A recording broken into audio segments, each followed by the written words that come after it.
Hello, hello. Has anyone out there ever just felt like they're losing their sense of self? They're losing their sense of time. They're getting wrapped into someone so much that they're disappearing. Well, in our book today, which is Dream Day by Sinclair Smith, we will be discussing how Katie is losing herself to Heath, the big loser. So let's put Oreo Jr. back there where it's super, super safe for him.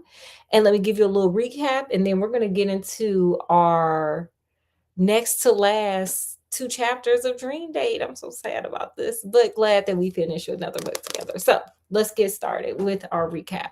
So what's going on is we have Katie, our main character. She turned 17 and she feels like her teenage years just aren't teenage yearing the way she wants them to. So she doesn't have a boyfriend, she doesn't have friends like she wants to. And so when she moves into a new place with her parents, she wishes upon a star for a man to come into her life and friends and stuff, and she gets just that. Just not in the way she wants it. She gets Heath. Heath is a lunatic. And as we come to find out later on in the story, he was a lunatic in real life and he is a lunatic in her dreams. So as her real life starts getting better, he starts ramping up the crazy, deranged, stalking, controlling behavior that he was known for when he was alive. So now what we have going on is Katie is slowly starting to be taken over by Heath. And this is the process. Did I miss anything, Scott? I think you hit it. Period. So let's keep on going and see what Heath gonna do to Katie this time. He's the big old loser. Let's go. Chapter 39. Katie's lapses, as she called them, were getting longer and more frequent. Perhaps Perhaps it's from being alone so much, she thought. Where the hell are her parents at? They left and went out of town and just left her. Just neglect. Um, since Katie had left school, she had remained at home. She ignored the ringing of the phone or the doorbell, fearing what would happen to her voice or that he might telephone. He ain't got no job, so how he got a phone? Mm. Televisions and radios remained disconnected since the night Heath had interrupted Psycho. She didn't even want to read a book for fear that Heath would leap out from the pages. How much damn power did this man got? Much of the time, though, Katie slept. She couldn't help it. Still, she didn't want to see Heath in her dreams. Was he gathering strength for a final chapter or challenge, she wondered? I have a question. Scott calling me. Curio. How are we afraid of a book, which is a stagnant thing? You can't change the words that are in there, rather than sleep, where we met the loser at. Well, I mean, you can't change a movie that's already been filmed. Scott, don't be up here making good points. You're messing with my point. Sorry. Y'all get my point. Don't listen to Scott. Scott's crazy. Anyway, how much time do I have left? Outside, tiny buds were forming on trees and bushes. Spring was on its way. Will I be around to see it?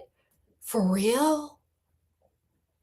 She was staring out the window in her room when she felt the sensation of nausea that always accompanied Heath's vocal outbursts. Girl, who he screaming at? Ain't nobody there. But this time there was something different. This time there was a roaring sound in her ears. The kind of sound a train makes when it's rushing through a tunnel. Katie was experiencing something she never felt before. And the realization brought with it all the terror of the unknown. Now the roaring sound was fading, growing fainter and fainter until it remained only a whisper in the back of Katie's mind. She was falling, falling into a bottomless pit, yet still standing at the same time. She fought to regain control, but she knew she was losing. It's no use, Katie, the thought sounded in her mind. Oh, wait, oh, no, this Heath. I'm sorry, y'all. Let me get my Heath voice. It's no use, Katie, the thought sounded in her mind.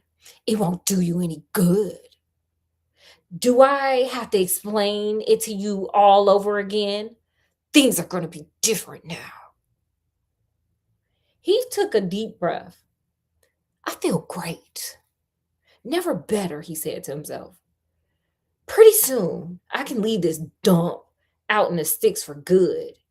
Get out and cruise some clubs. Sir, you still ain't gonna have no money. You still ain't gonna have no money. How you gonna get in the club? You ain't got no money. What you gonna do in the club, sir? Not buy a girl a drink? You ain't got no money. Anyway, sorry, y'all. It's almost like Heath is bursting out of me.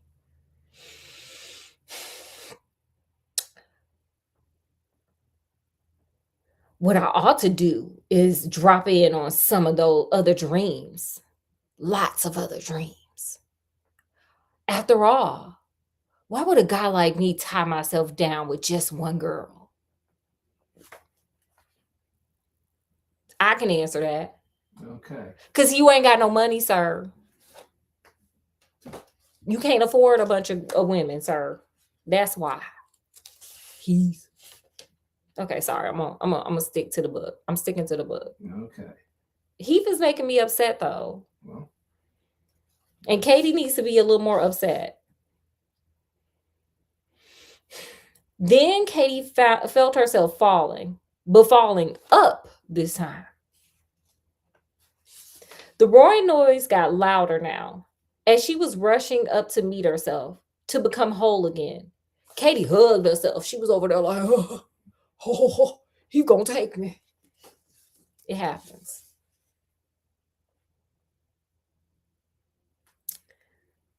She realized she was sitting on the garage floor. Time had passed without her realizing it before, but she had never woken up in a different place. Katie cradled her head in her hands. This was different from having Heath's words come out of her mouth. The words always seemed disconnected from her. She never knew what they would be before she heard them herself. What had just happened now, in the time between leaving her bedroom and landing there in the garage, was much, much worse. Heath's thoughts had been running through Katie's mind. This is truly the beginning of the end, she knew. You're disgusting! Like a leech, she yelled into the air. Katie picked up a can of motor oil and heaved it as hard as she could. The impact as it hit the opposite wall of the garage blew off the top of the can. Motor oil flowed down the cinder block bricks to form an inky pool on the concrete floor. Girl, you better pick that oil up. Number one, it's going to make a bad stain. And number two, oil is expensive. Pick the damn oil up. Katie wanted to get mad, to be furious. I'm doing that for you, sis. You ain't even got to do all that.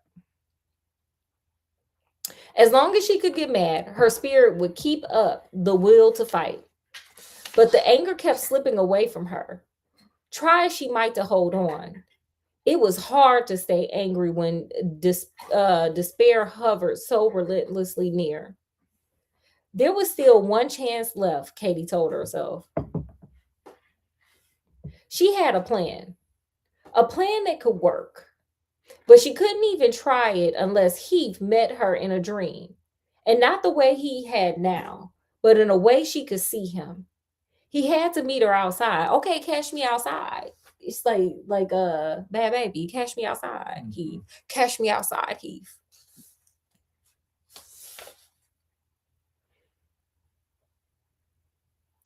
She hadn't had a dream like that, she realized, in quite a while. There was something different about her dreams now. But what? Wait a minute, Katie thought suddenly. How did I wind up out here in the garage? If you can't sleepwalk and dream at the same time, what happened? Katie tried to think. She didn't really feel as if she had been dreaming. When she had thought really hard about it, she realized that she could remember walking downstairs, coming out to the garage, wandering aimlessly. The eerie truth slammed into her mind as if someone had just held a sign in front of her face. Her dreams had been different lately because she hadn't been dreaming asleep. Katie had been dreaming awake. Oh, Lord. Oh, Oh, girl.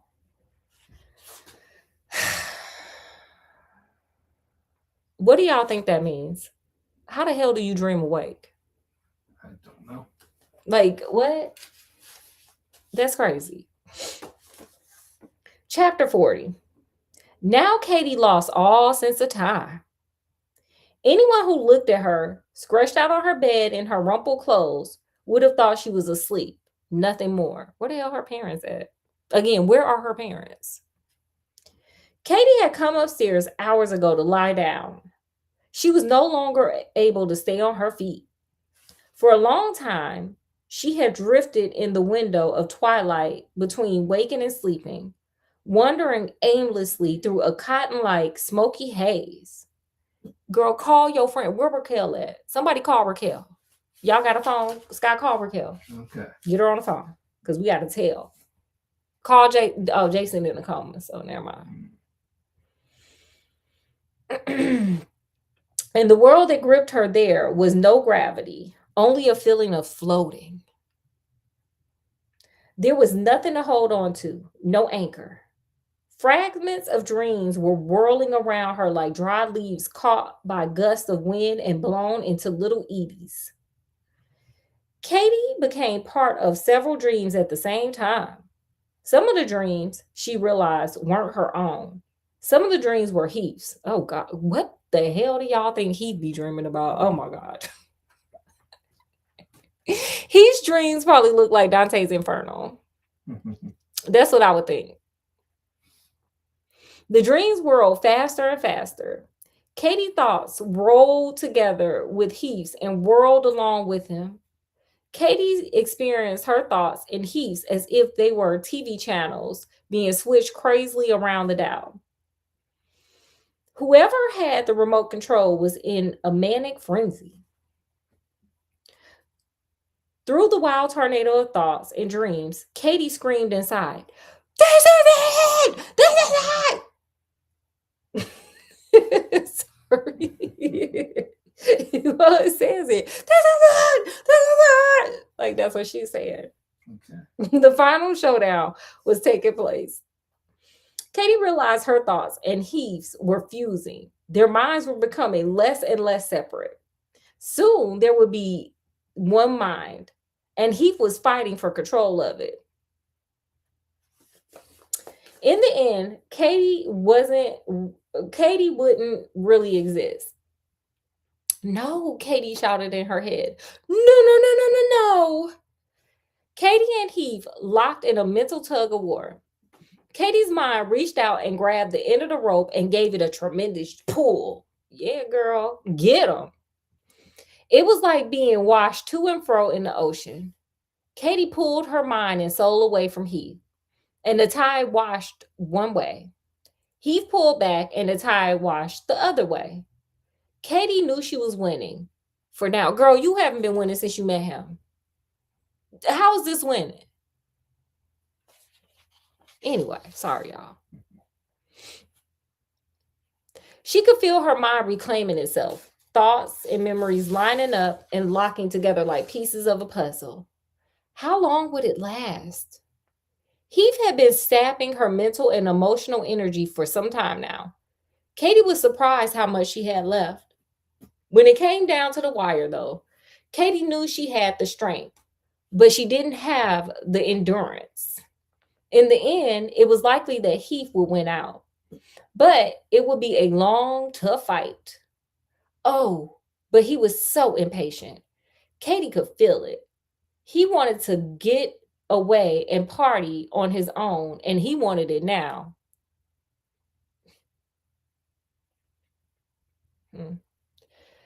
As long as he and Katie battled for control, he was confined, a prisoner who could only wander in her house and the grounds around it. He could never go beyond the road where the accident had blown him into this limbo land years ago. I'll make a deal with you, Heath. Come out and face me. There was no reply. I can make it easy for you, Heath, Katie broadcast through her mind. Maybe you can win this fight, but it's going to take you a long time. And you don't like that, do you? You can hardly wait to get out and infect the world with your presence. That's exactly what he's going to do, child. He's going to be dusty and annoying. Face me now, and I promise it will be a lot quicker. Girl, you better bring a weapon. Katie sensed that Heath was weighing this idea, considering it. He was coming around. Just a little push, and the trap would snap shut. Katie sent another message through her thoughts. Come on, Heath. You won't have to work so hard. Can't you see how you're struggling? I can keep this up a long time, Heath. A very long time. Haven't you been waiting long enough already? Aren't you aching? Meet me on the porch, Heath. Let me be myself for 1 more hour.